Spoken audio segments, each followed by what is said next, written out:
ରାମୁର ତାରି ଗାଁରେ ଗୋଟେ ଚାଷ ଜମି ଥିଲା। ସେ ସେଠି ଚାଷ କରୁଥିଲା। ଚାଷ କରେ, ତାର ସେଇଥିରେ ପେଟ ପୋଷେ। ଆଉ ତାର ପିଲାଛୁଆ ଦୁଇଟା ଥିଲା, ପୁଅଟିଏ ଝିଅଟିଏ। ସେ ସେଇଥିରେ ଆଣିକି ତା ପରିବାର ଚଳାଉଥାଏ। ସବୁ ବର୍ଷ ଭଳି ଏ ବର୍ଷ ବି ଭଲ ଚାଷ ହେଇଥିଲା। ଏ ବର୍ଷ ଭଲ ପଇସା ଆସିଥିଲା। ଭାବୁଥିଲି ମୁଁ ଏ ବର୍ଷ ତରଭୁଜ ଚାଷ କରିବି ବୋଲି।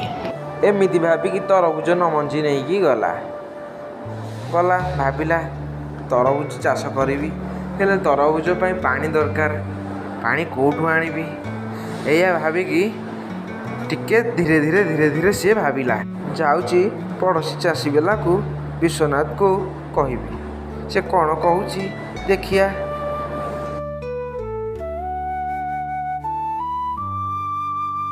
ଆରେ ରାମୁ, ତୁ କୁଆଡ଼େ ଆସିଛୁ?